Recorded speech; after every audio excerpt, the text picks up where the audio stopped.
आजचा जो विषय आहे तो आहे आदिवासी संस्कृती व संवर्धन। या अनुषंगानं मी बोलणार आहे। या अनुषंगानं बोलत असताना एक 4-5 टप्प्यामध्ये हा विषय तुमच्या समोर मी मांडण्याचा प्रयत्न करणार आहे। त्यामध्ये प्रामुख्याने आदिवासी म्हणजे कोण, आदिवासी नक्की कुणाला म्हणायचं, दुसरी महत्त्वाची गोष्ट अशी की आदिवासी तेव्हापासून तर आतापर्यंत त्याची वाटचाल कशा पद्धतीने होत गेली, त्याचा विकास कशा पद्धतीने होत गेला, त्याची पूर्वपीठिका नक्की काय आहे, या अनुषंगानं मी पुढच्या मुद्द्यामध्ये काही मांडणी करेल। त्याच्यानंतर एकूणच संस्कृती म्हणजे काय, ती संस्कृती कशा पद्धतीने तयार होते आणि ती कशा पद्धतीने संवर्धन करता येते, हा एक मुद्दा त्यामध्ये असेल।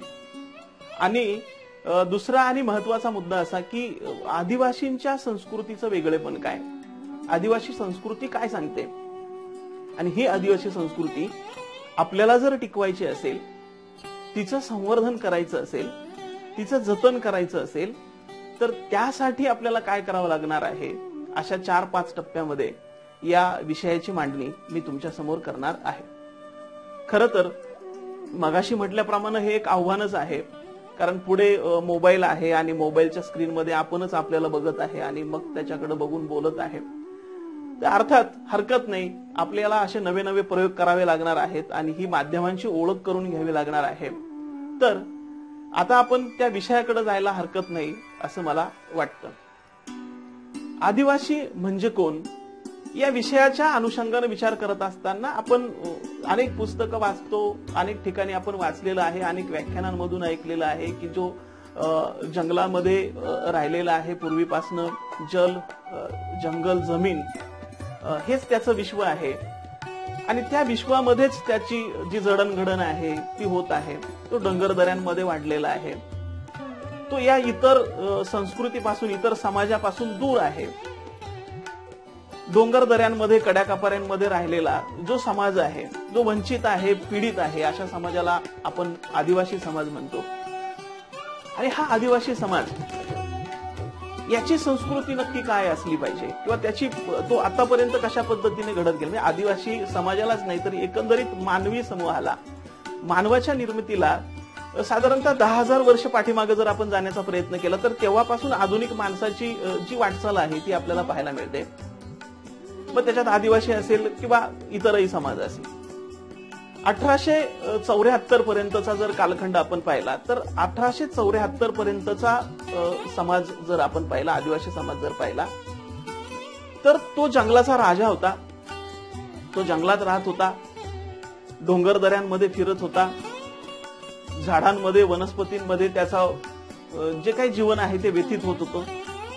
नदी किनारी तो स्वच्छंदपणे विहार करत होता, ओढ्यांकाठी फिरत होता, धबधबे असतील, या सगळ्यांचा नैसर्गिक अनुभव, नैसर्गिक वातावरणामध्ये तो राहत होता। मुळात आता असं आपण म्हणूया की जंगलाचा तो राजा होता, सगळं जंगल त्याच्या बापाचं होतं, त्याला हस्तक्षेप करणारा, त्याला अडकाव करणारा असं कोणीही नव्हतं। म्हणून आपली उपजीविका भागवणारा हा निसर्ग, हे जंगल, ही नदी, हे ओढे, हे डोंगर, या सगळ्यांना अगदी चंद्र सूर्यापासून सगळ्यांना तो देव मानत होता। जंगलातील प्राण्यांना सुद्धा तो देव मानत होता, वाघोबाची पूजा करत होता, नागोबाची पूजा करत होता।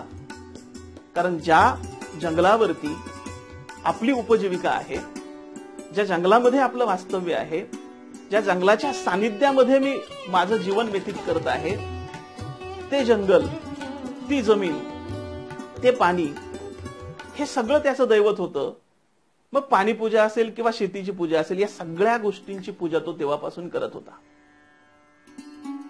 खऱ्या अर्थानं आदिवासी संस्कृती काय आहे ती त्या काळामध्ये आपल्याला पाहायला मिळते। परंतु मित्रांनो, त्याच्यानंतर मात्र 1874 नंतर मात्र ब्रिटिशांनी या जंगलामध्ये काही निर्बंध लावले आणि जंगलामध्ये आदिवासींचं जाणं जे आहे ते कशा पद्धतीने बंद करता येईल, शासनाच्या दरबारी किंवा शासनाच्या आधिपत्याखाली ही जंगलं कशी येतील, अशा पद्धतीने विचार करायला लागले, अशा पद्धतीने विचार सुरू केला।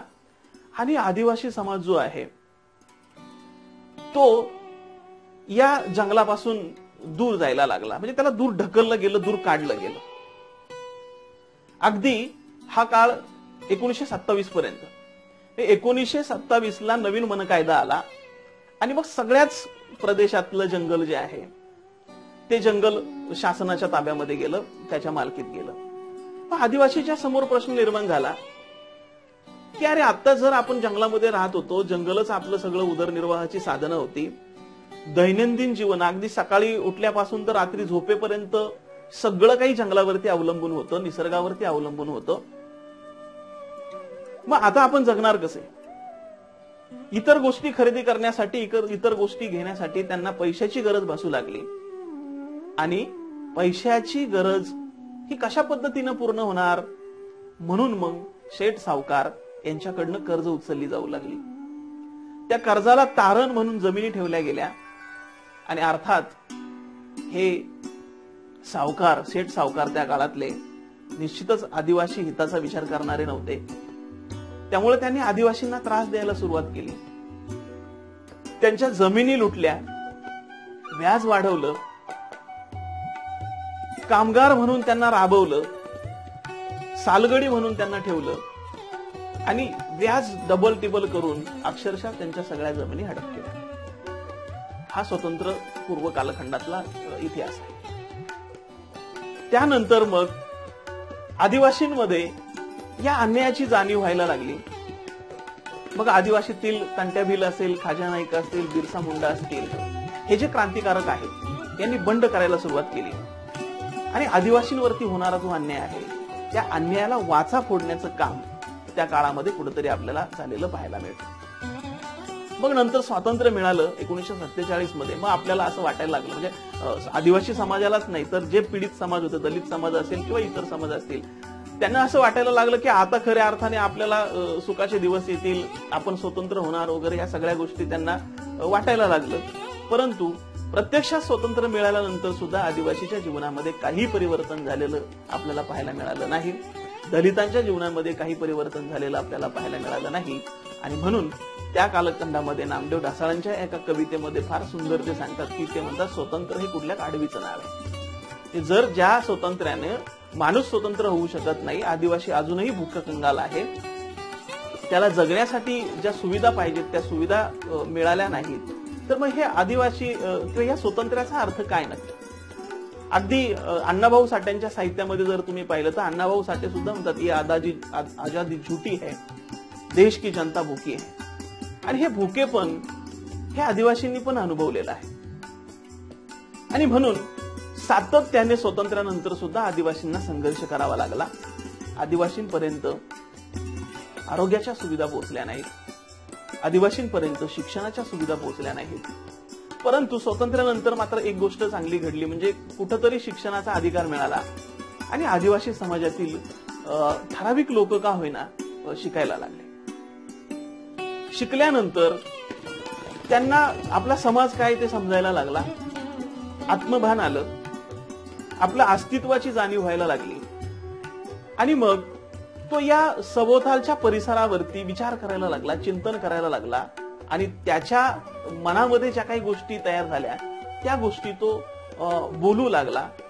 सुरुवातीला मौखिक साहित्याच्या माध्यमातून तो बोलू लागला, मग त्या गोष्टीच्या रूपानं असेल, एखाद्या कवितेच्या रूपानं असेल, गाण्याच्या रूपानं असेल, तो बोलू लागला.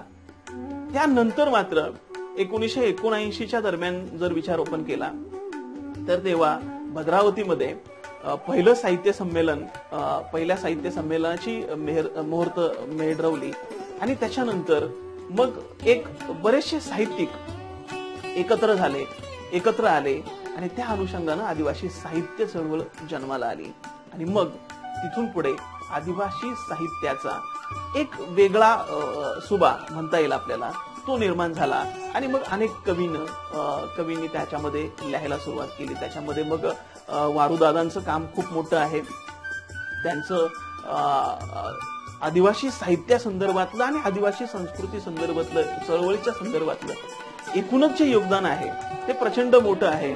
विनायक तुगम सर असतील, उषा किरण आत्राम असतील, कुसुम आलाम असतील किंवा सगळेच साहित्यिक, या साहित्यिकांनी लिहायला सुरुवात केली आणि आजपर्यंत मग जवळजवळ 400-500 साहित्यिक आदिवासींचे लिहित आहेत. हे थोडक्यात आदिवासी समाजाची किंवा आदिवासी साहित्याची आदिवासींची पूर्वपीठिका आतापर्यंतचा प्रवास जो आहे तो अशा पद्धतीने आपल्याला सांगता येईल.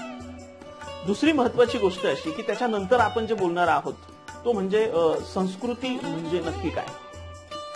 पण माणसाचा त्याच्या परिपेक्षाचा एक निसर्ग असतो, म्हणजे त्याच्या अवतीभोवतीचं जे जग आहे, अवतीभोवतीचं जे निसर्ग आहे, त्या निसर्गावरती आपल्या जगण्यासाठी अनुकूल व्हावं म्हणून तो काही एक संस्कार करत असतो. ते फक्त आजूबाजूच्या परिसरावरती निसर्गावरती संस्कार करतो असातला भाग नाहीये, तर तो त्याच बरोबरीनं आपल्या स्वतःवरती, आपल्या मनावरती, आपल्या बुद्धीवरती सुद्धा संस्कार करत असतो. आणि हे संस्कार एक वातावरण तयार होतं, भोवतालचं जग तयार होतं. त्या रूढी परंपरांमध्ये तो जे जगत असतो ती त्याची संस्कृती असते. आणि संस्कृती जी आहे आपण म्हणतो तिचं संवर्धन केलं पाहिजे, ही गोष्ट अगदी सत्य आहे. परंतु मुळातच संस्कृती, इरावती कर्वे त्यांच्या संस्कृती आमची संस्कृती या पुस्तकामध्ये फार सुंदर पद्धतीनं त्या संस्कृतीचं विश्लेषण ते करतात. की ते म्हणतात संस्कृती ही सातत्याने बदलणारी प्रक्रिया आहे. काळाचं ते अपत्य आहे. म्हणजे जसा काळ बदलत जातो, जसा समाज बदलत जातो, तशा पद्धतीने संस्कृतीमध्ये काही गोष्टींचा बदल होतच राहतो. मग त्याच्यामध्ये सांगायचं झालं तर उदाहरणार्थ काही गोष्टी झपाट्याने बदलतात, काही गोष्टी हळूहळू बदलतात. संस्कृती म्हणजे हातात पकडलेला हा एक निसटता मासा आहे. तो तुम्ही किती घट्ट पकडून ठेवायचा जर प्रयत्न केला तर तो निसटणार आहे. हळूहळू काय होईना तो निसटणार आहे. परंतु संस्कृतीमध्ये टिकून ठेवायची गोष्ट कोणती किंवा संस्कृतीच्या अनुषंगानं जपायची गोष्ट कोणती, तर आदिवासी संस्कृतीनं जी काही मूल्य आपल्याला सांगितलेली आहेत, आदिवासी संस्कृतीच्या अनुषंगानं जी काही मानवता आपल्यामध्ये आहे, जी समता आपण जपण्याचा प्रयत्न करतो, या गोष्टी मात्र आपल्याला जपाव्या लागणार आहेत. कारण आता जागतिकीकरण आहे, उदारीकरण सुरू झालं. मग त्याच्यामध्ये जेव्हा जग एक खेड होऊन बसलेलं आहे आणि त्याला सामोरं जात असताना या संस्कृतीमध्ये काहीतरी बदल होणार आहे. आता आदिवासी संस्कृती नक्की कशी आहे, तिचं वेगळेपण काय आहे, तर मुद्दा असा, तुम्ही बघा आदिवासी जन्मसंस्कार म्हणजे आदिवासीचा अपत्य जेव्हा जन्माला येतं तेव्हापासून तर मृत्यू संस्कार पर्यंत ज्या काही सगळ्या गोष्टी मध्ये येतात, मग त्याचं खाणं पिणं असेल, त्याचं कपडे परिधान करणं असेल, त्याचे उद्योग व्यवसाय असतील, त्याचा पोशाख असेल, त्याचं नृत्य असेल, त्याचं वाद्य असेल, त्याची भाषा असेल, या सगळ्या गोष्टींमध्ये इतर समाजापेक्षा आदिवासींमध्ये एक वेगळेपण आहे.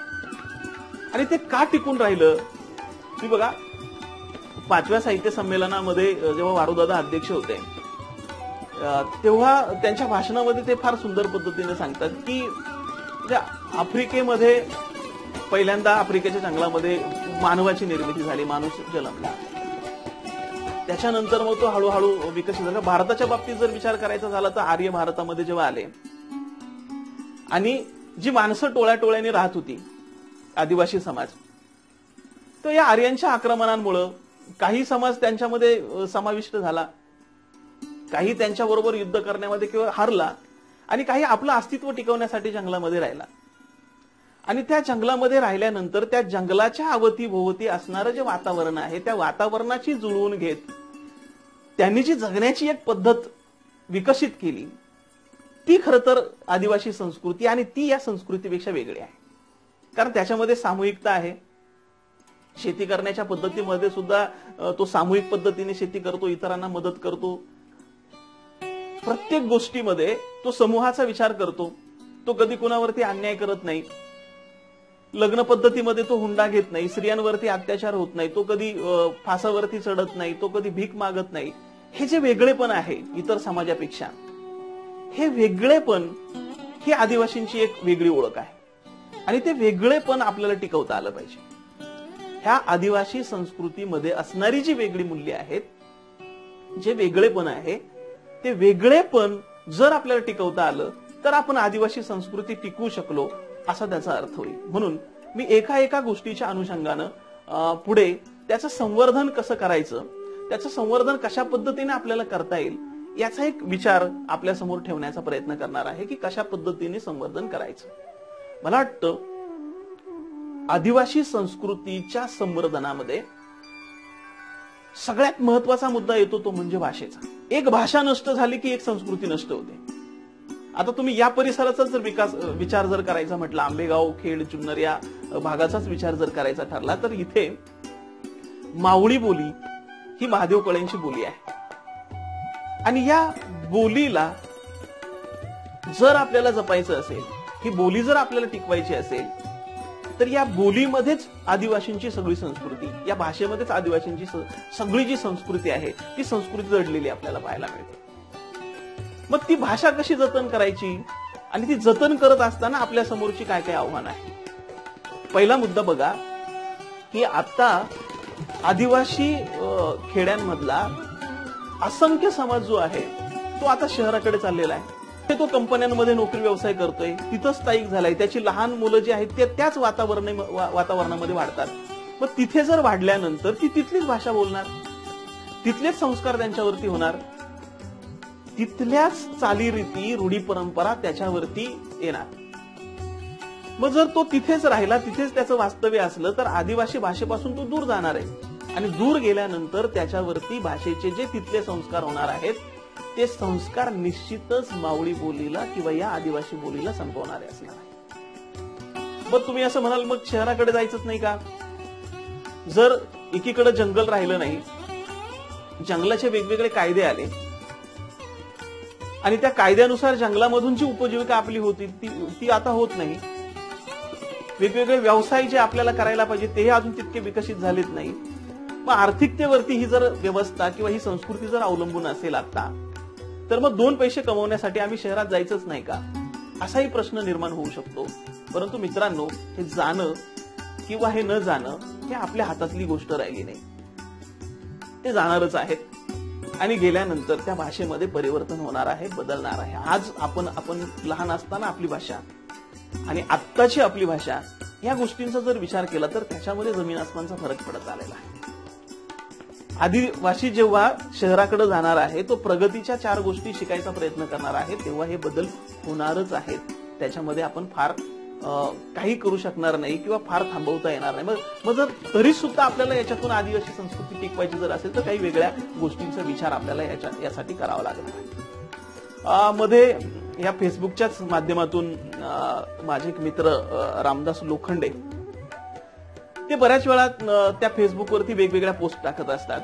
त्याच्यामध्ये ते कधी गुरांकडे गेलेले आहेत, खांद्यावरती डोक्यावरती भोंगडीचा घोंगटा वगैरे आहे, हातात काठी आहे, पुढे जनावरं चरताना दिसतात आहेत आणि मग त्याच्यावरती एक सुंदर पद्धतीने ते पोस्ट लिहितात, त्यांचे आलेले अनुभव जे आहेत. आणि विशेष म्हणजे ते लिहितात ते मावळी बोलीमध्ये लिहितात. मध्ये मी त्यांना संपर्कही केला होता की अशा पद्धतीनं आपल्याला आपल्या संस्कृतीबद्दल जर काही लिहून ठेवता आलं, आपल्या भाषेबद्दल आपल्याला जर काही लिहून ठेवता आलं तर ते दीर्घकाळ टिकणार आहे.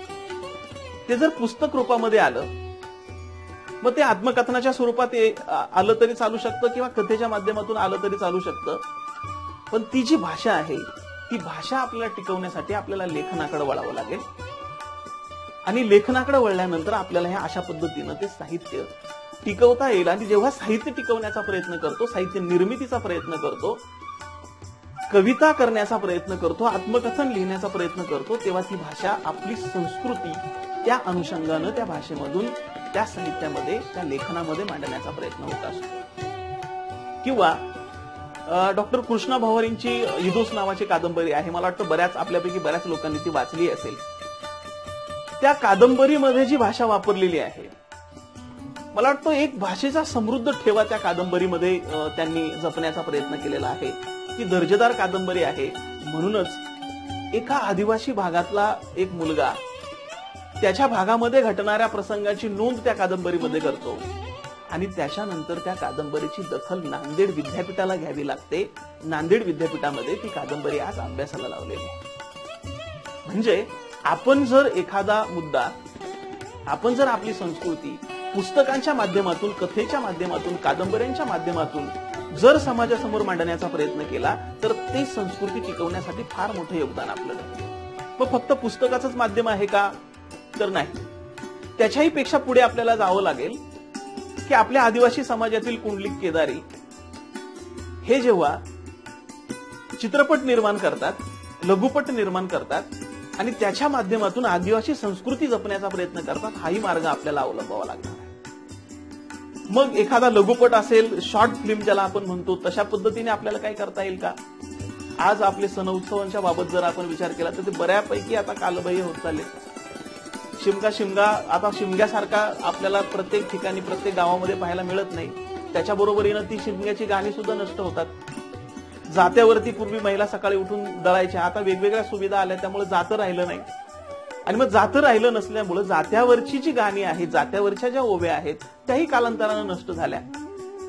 आज जेव्हा आपण आपल्या पिढीचा विचार करतो, आपल्या वयाच्या लोकांचा विचार करतो, तेव्हा असं लक्षात येतं की आपल्याला त्या सगळ्या गोष्टींमधून आपण कुठंतरी पुढे जात चाललेलो आहोत, परंतु मागची संस्कृती जी आहे, मागच्या ज्या गोष्टी आहेत, मागच्या ज्या घडामोडी आहेत, त्या मात्र आपण कुठेतरी विसरलेलो आहोत. मग हे टिकवून ठेवण्यासाठी मागच्या पिढीला थोडंसं कनेक्ट व्हावं लागेल. म्हणजे मला लिहिता येते, मला वाचता येते, मला समजते, मी लिहू शकतो, परंतु माझ्या वयातल्या पिढीकडे जर ते अनुभवच नसतील, जर ते जगणंच त्यांनी फारसं अनुभवलेलं नसेल, तो शहरामध्येच राहिला असेल, तर त्याला आदिवासी संस्कृती, आदिवासी समाज नाही कळणार. मग अशा अवस्थेमध्ये काय करता येईल? तर मला असं वाटतं की आपल्या आदिवासी समाजामध्ये जी लोक, ज्यांनी हे जगणं अनुभवलेलं आहे, ज्यांनी हे अनुभव घेतलेले आहेत, जो या आदिवासी समाजाचा किंवा आदिवासी रूढी परंपरेचा साक्षीदार आहे, त्याचं जर या तरुण पिढीनं, शिक्षित पिढीनं जर लेखक व्हायचं ठरवलं, तर मला वाटतं हे सगळं साहित्य, हे सगळे अनुभव, ही सगळी संस्कृती ही लेखनाच्या माध्यमातून, म्हणजे काय अगदी स्पष्ट करून सांगायचं झालं तर, समजा माझ्या परिसरात एखादा व्यक्ती आहे आणि ज्याला हे सगळे सण माहिती आहेत कशा पद्धतीने साजरे होत असतात, तर त्यांच्याकडनं ते कथन करून घेतलं आणि आपण जर त्याचा लेखक बनलो, आपण जर ते लिहून ठेवलं, तर खूप छान पद्धतीनं ती संस्कृती आपल्या समोर येणार आहे. कारण कालांतराने एक गोष्ट फार अवघड होणार आहे बघा, की हा जो आता आपल्या पिढीचं अस्तित्व सांगणारा जो समाज आज हयात आहे, यांची पिढी जर संपुष्टात आली, यांची पिढी जर कालबाह्य ठरली, यांची पिढी जर संपली, तर मग आपल्याला सांगणारं कुणी नसेल. म्हणजे आपल्या आईवडिलांकडनं जे अनुभव आहेत ते आपल्याला लिहिताच आले पाहिजेत,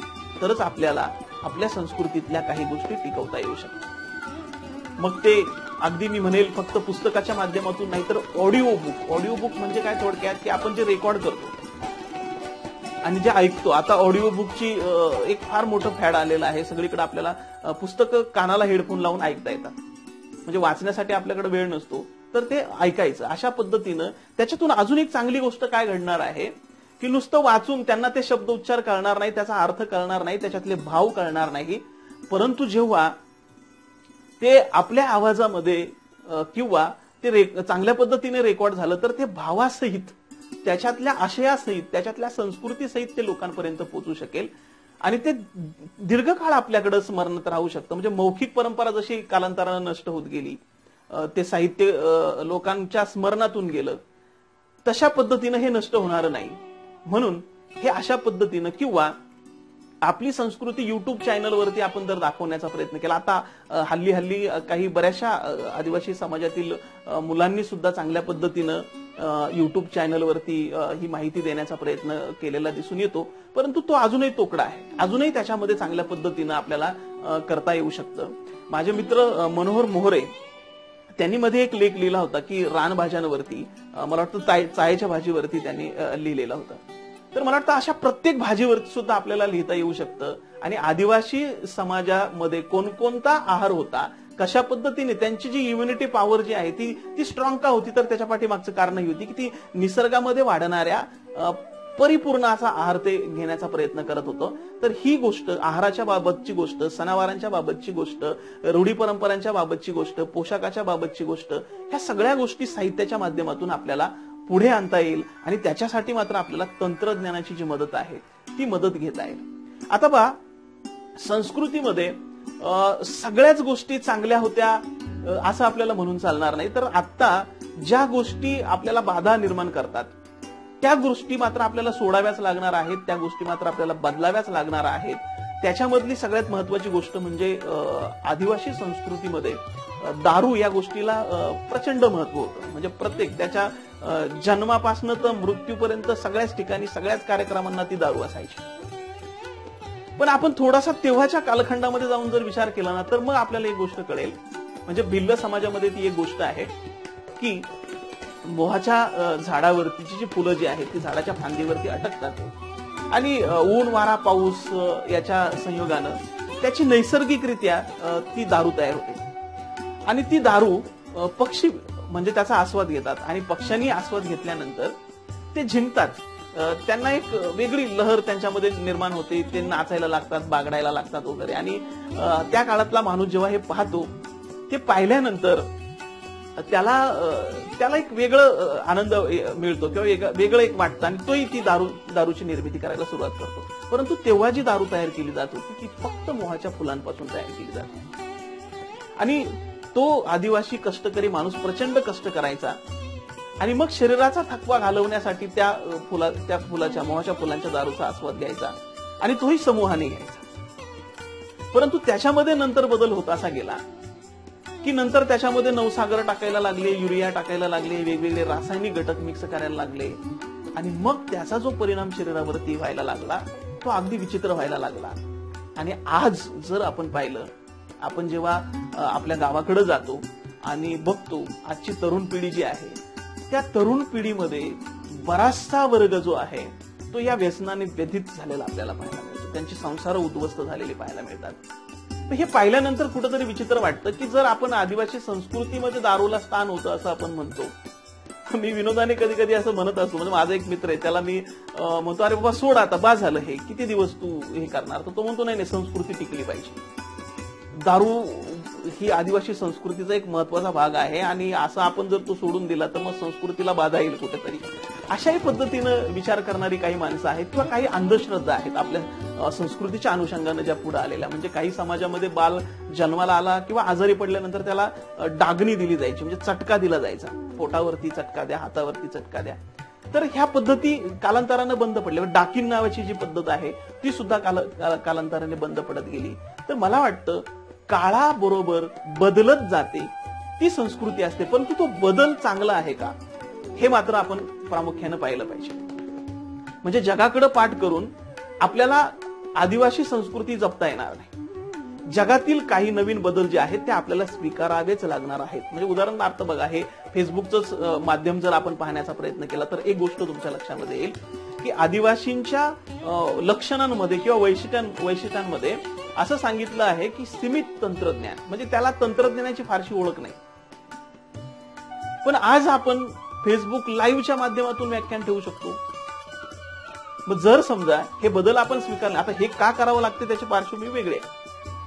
ही कोरोनाची महामारी आली, कोरोनाचं मोठं संकट आलं आणि आज आपल्याला आदिवासी जो काही जागतिक आदिवासी दिन आहे तो आज आपल्याला घरात बसून साजरा करावा लागतो. हा बदललेला काळ आहे आणि हा का बदलला तर परत एकदा तीच गोष्ट आपल्याला सांगता येईल की जेव्हा आदिवासी समाजाची संस्कृती जी होती, जशी होती तशी आता राहिली नाही.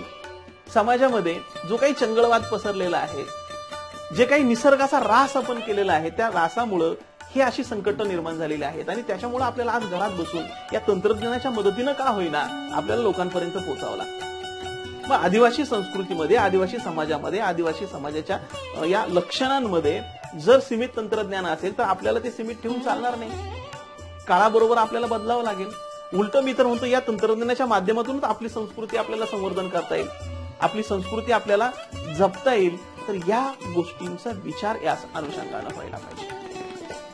म्हणून मित्रांनो, या छोट्या छोट्या गोष्टींचा जेव्हा आपण विचार करायला लागतो तेव्हा त्या छोट्या छोट्या गोष्टींमधून संस्कृती आपल्याला कशी जतन करता येईल, कशी सांभाळता येईल, या गोष्टींचा एक धागादोरा आपल्याला सापडत जातो. जे माझ्या सपान नावाच्या कविता संग्रहामध्ये मी एक कविता लिहिली होती की चांगले रस्ते तुमचे, आमच्या वाट्याला मात्र काट्याकुट्यांचेच रस्ते आले. आणि मग असंच काट्याकुट्यांच्या रस्त्यांवरून चालत असताना एखाद्या करवंदीच्या काट्यानं म्हणजे जाळीच्या काट्यानं आपल्या पायामध्ये घुसावं, त्या काट्याच्या घुसण्याने पाय रक्तबंबाळ व्हावं, वेदना व्हाव्यात आणि तुम्ही मात्र त्याच्यावरती नाचून गाऊन तुमचं मनोरंजन करावं. रुतलाबाई काटा या आडवाटा. मी त्याच्यात थोडंसं विश्लेषण जर करायचं झालं तर तुम्हाला सगळ्यांना ही गवळण माहितीये. रुतलाबाई काटा या आडवाटा, सुनंदाचा कारटा होता जोडीला म्हणून मी आले गोडीला, कसा गोड बोलूनी हा काटा काढीला. ह्या लास्ट वाक्यामध्ये ना, शेवटच्या वाक्यामध्ये फार मोठी गोम आहे की आपल्याबद्दल जेव्हा लिहिलं जातं तेव्हा असा गोड बोलूनच काटा काढला जातो. आदिवासी संस्कृतीच्या संदर्भात असे काही गोडवे गायचे आणि जो उद्देश आपल्या मनात आहे तो मात्र आपण साध्य केल्याशिवाय सोडायचा नाही. म्हणून आपल्याबद्दल दुसऱ्या कुणीतरी लिहिण्यापेक्षा आपण स्वतः का लिहू नये? आपले जिवंत अनुभव जे आहेत, आपल्या पिढीचे जिवंत अनुभव जे आहेत, आपल्या संस्कृतीतले जिवंत जे प्रसंग आहेत ते आपणच जर नोंदवायचा प्रयत्न केला, आपणच जर लिहिण्याचा प्रयत्न केला तर ते जास्त वास्तव होतील. कसे? उदाहरणार्थ या काट्याचाच अनुभव जर घेण्याचा प्रयत्न केला तर कुठंतरी जनावरांच्या पाठीमागं, गुरांच्या पाठीमागं आवणी करताना, निसर्गामध्ये बागडताना त्याच्या पायामध्ये एखादा जाळीचा काटा जर घुसला तर तो मस्तकापर्यंत वेदना देतो. इतका पायामध्ये तो घुसतो, रक्तभांबाळ पाय होतो, जीवाचा आकांत करून माणूस ओरडतो. पण तरी सुद्धा त्याला त्याचा बाहू करता येत नाही. त्याला तशाच पायानं दिवसभर काम करावं लागतं, कष्ट करावे लागतात, त्या वेदना सहन कराव्या लागतात, आवणीत चिखलात रुतावं लागतं, काचा रुतात पायामध्ये, छोटे छोटे दगड जे आहेत तेही पायामध्ये घुसतात. पण तरी सुद्धा तो काम सोडून घरी जात नाही. या वेदना तो सहन करून ते काम करत असतो. बरं, शेत काय अगदी घराजवळ असतं असं नाही. कड्या कापारी डोंगर दरे उतरून त्याला शेतापर्यंत पोहोचावं लागतं. तिथून चालत परत पाय वाकडा तिकडा करत का होईना त्याला घरी पोहोचावं लागतं. घरी आल्यानंतर जर ती महिला असेल तर तिला परत एकदा तो स्वयंपाक करावा लागतो. जेवण खाण होतं आणि त्याच्यानंतर जेवण झाल्यानंतर मग त्या पायाकडे लक्ष दिलं जातं. सुईनं तो पायातला काटा कोरून कोरून नाचकिंडानं काढला जातो. काढल्यानंतर तो चोर आहे का काय आहे म्हणून पापणी उपटून त्याला ते चिटकून बघितलं जातं. ह्या छोट्या छोट्या गोष्टी आहेत पण फार महत्वाच्या आहेत. आणि मग त्या जखमेवरती बिबा जो आहे तो भरला जातो आणि मग त्या रॉकेलच्या बत्तीच्या शेजारी असा पाय धरून त्याला चटका दिला जातो. तो चटका इतका जिव्हारी असतो की अगदी मेंदूपर्यंत त्याची सनक जाते. हे एकीकडे आपण जर पाहिलं आणि रुतलाबाई काटा या आडवाटा हे जे रोमॅन्टिक गाणं जर आपण पाहिलं तर याच्यामध्ये कुठे आपल्याला आपली संस्कृती दिसते किंवा काट्याचं जे वास्तव आहे ते कुठं आपल्याला दिसतं? म्हणून अशा पद्धतीचं गोड बोलून जर साहित्य निर्माण झालं तर त्याच्यामध्ये खऱ्या अर्थानं आदिवासी संस्कृती जी आहे ती टिकणार नाही, ती दिसणार नाही. म्हणून आपल्यातल्या शिक्षित पिढीला पुढाकार घ्यावा लागेल आणि मी मगाशी जसा उल्लेख केला तसं आपल्याला लेखक बनावं लागेल, इतर लोकांचे सुद्धा. मग एखाद्याचं चरित्र लिहिण्याची वेळ जरी आपल्यावरती आली तरी हरकत नाही. एखाद्याचं आत्मचरित्र लिहून देण्याचे फक्त लेखक होण्याचं काम जर आपल्याला करता आलं तर ती गोष्ट हरकत नाही. तर अशा पद्धतीनं संस्कृतीमधल्या बऱ्याच घटकांवरती आपल्याला काम करावं लागणार आहे, तरच ती संस्कृती टिकली जाणार आहे. आणि म्हणून वरवरच्या गोष्टींचा विचार न करता म्हणजे काय तर बऱ्याच वेळा आपण फक्त पोषकाचा विचार करतो. मला वाटतं संस्कृती अंगावरती घेण्यापेक्षा संस्कृती अंगात किंवा संस्कृती डोक्यात घेतली पाहिजे की ती टिकवत असताना मला त्याची मूल्य व्यवस्था जपता येते का, या गोष्टी जास्त महत्वाच्या आहेत. समता आपण म्हणतो, ही समानता मला पाळता येते का, माझ्या घरापासून मला ती पाळता येते का, या गोष्टींचा मी जास्त विचार केला पाहिजे. माझ्या घरामध्ये मी समानता पाळतोय का? जर पाळत असेल तर मी आदिवासी संस्कृतीच्या त्या मूल्यांचा आदर करतोय. माझ्या रोजच्या जीवनामध्ये मी ती गोष्ट मानवता मी पाळतोय का, या गोष्टींचा विचार आपल्याला जास्त व्हायला पाहिजे. आणि मला वाटतं हे जे वारसदार आहेत कुठल्याही संस्कृतीचे, त्या वारसदारांची फार मोठी जबाबदारी ही असते. एखाद्या विचारवंताचे जे अनुयायी असतात त्यांची फार मोठी भूमिका असते. म्हणजे अगदी शिवाजी महाराजांपासून डॉक्टर बाबासाहेब आंबेडकरांपर्यंत, महात्मा फुल्यांपर्यंत, बिरसा मुंडांपर्यंत या सगळ्या गोष्टींच्या वारसदारांचा विचार जर केला आणि या लोकांच्या विचाराचा जर विचार केला तर आपल्या असं लक्षात येतं, म्हणजे अगदी शिवाजी महाराजांनी कधी जातीयता सांगितली नसेल किंवा कुठल्या जाती धर्माचा उल्लेख कधीच कुठल्याच त्यांच्या बोलण्यामध्ये म्हणा, त्यांच्या वागण्यामध्ये कधी दिसला नाही. सगळ्या जाती धर्मांना त्यांनी समान मानलं. डॉक्टर बाबासाहेब आंबेडकरांनी सुद्धा ठराविक एका समाजासाठी काम केलं नाही. महात्मा फुल्यांनी सुद्धा ठराविक एक दोन समाजासाठी काम केलं नाही, तर सगळ्यांसाठी काम केलं त्यांनी. परंतु अनुयायांनी मात्र त्यांच्या विचारातून जे आपल्या फायद्याचं आहे, जे आपल्या स्वार्थाचं आहे, अशाच पद्धतीनं घेण्याचा प्रयत्न केला. आणि जेव्हा अशा पद्धतीनं आपण घेतो तेव्हा आपणच नाही तर आपल्याला ज्या माणसाने आपल्याला मार्गदर्शन केलं किंवा ज्यांच्या वचनाने, ज्यांच्या विचाराने आपण पुढे चालतो, त्याचंही खच्चीकरण या गोष्टीतून होत राहतं. म्हणून आपण प्रत्येक विचार नीट समजून घेतला पाहिजे. म्हणजे वारुदादा सोनवणे त्यांच्या भाषणांमधून काय म्हणतात, डॉक्टर गोविंद गारे त्यांच्या पुस्तकांमधून काय म्हणतात, त्यांनी आदिवासी संस्कृती संदर्भातली, आदिवासी समाजासंदर्भातली काय भूमिका घेतलेली आहे, या भूमिकांचा आपण विचार करणं गरजेचं आहे.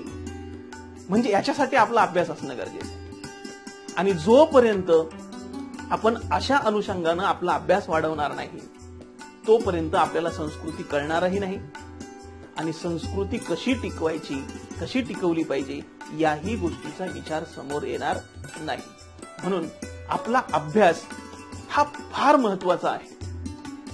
मग तो आता म्हणजे पाठीमागे एक गोष्ट मुद्दामून मी उल्लेख करतो इथे की ज्या हॉस्टेलमध्ये, ज्या वसतिगृहामध्ये आपण राहिलो, जिथनं आपण शिकलो, जिथनं आपण मोठे झालो, आपलं एक कर्तव्य आहे या चिमण्यांनो परत फिरारे. म्हणजे आपल्याला जर दोन गोष्टी कळायला लागल्या तर आपण त्या मागे वळून इतरांना सांगितल्या पाहिजेत, इतरांना शिकवल्या पाहिजेत.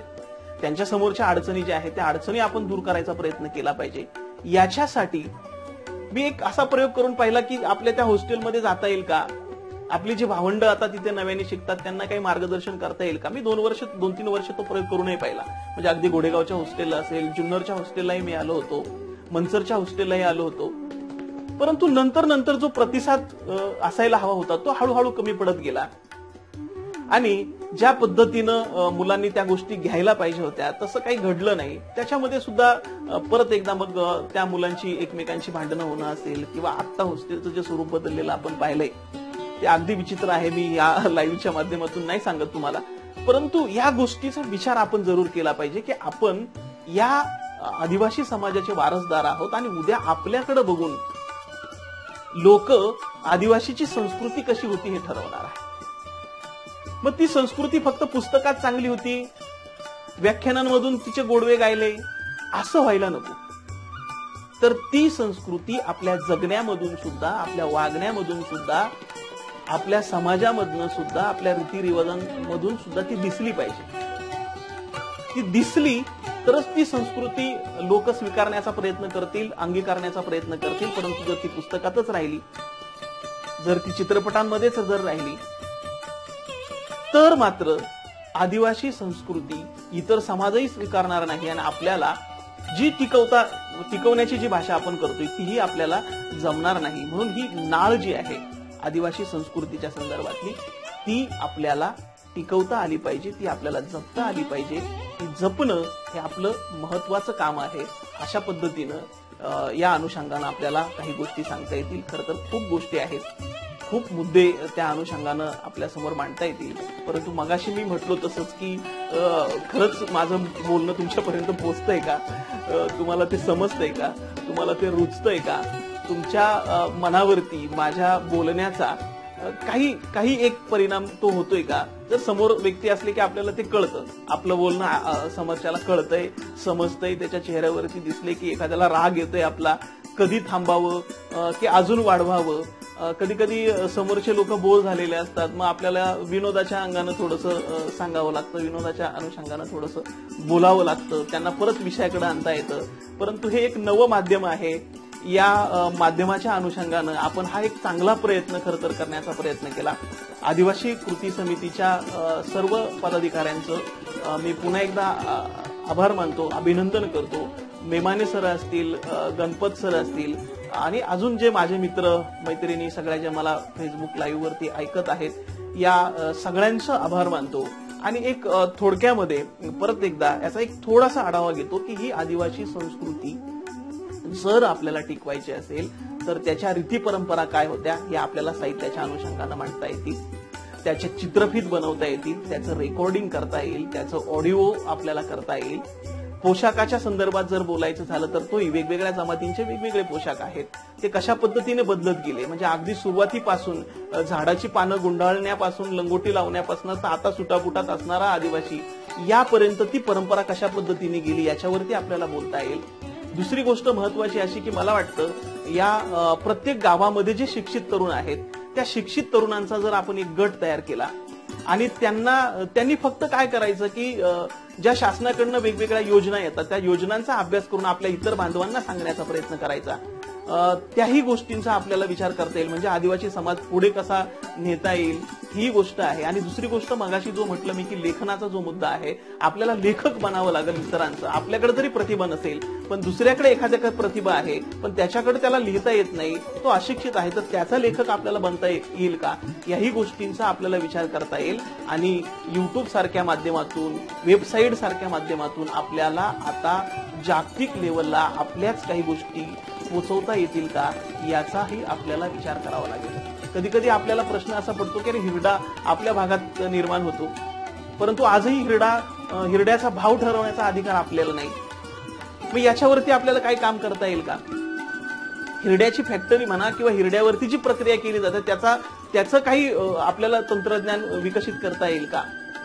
किंवा नाचणीच्या लाडू सारखा प्रकल्प जो आता फळोद्यामध्ये राबवला जातोय समजा, तसं काही आपल्याला वेगळ्या गोष्टींचं करता येईल का? आदिवासी जंगलामध्ये असणाऱ्या ज्या वनस्पती आहेत, ज्या आयुर्वेदिक औषध आहेत, हे इतके प्रचंड उपयोगी आहेत, त्या गोष्टींचा आपल्याला काही उपयोग करता येईल का? या सगळ्या गोष्टींसाठी आपल्या तरुण पिढीची खूप मोठी भूमिका महत्वाची असणार आहे. तर मी पुन्हा एकदा या सगळ्यांना विनंती करतो की आपली संस्कृती आपल्यालाच टिकवावी लागणार आहे. ती टिकवण्यासाठी दुसरा कोणी येणार नाही, परंतु ती बदलत असताना जे चांगले बदल आहेत ते बदल आपल्याला स्वीकारावे लागणार आहेत. परंतु जो चंगळवाद आहे किंवा जे उदात्तीकरण आहे ज्या वेगळ्या संस्कृतीचं, ते न करता आपल्याला आपली संस्कृती जपता येणार आहे. ती संस्कृती आपण सगळे टिकवाल अशी अपेक्षा व्यक्त करतो. आणि तुम्ही इतका वेळ मला सहन केलं, माझा घेतलं, त्याबद्दल मी सर्वांचं पुनश्च एकदा आभार मानतो आणि थांबतो. धन्यवाद.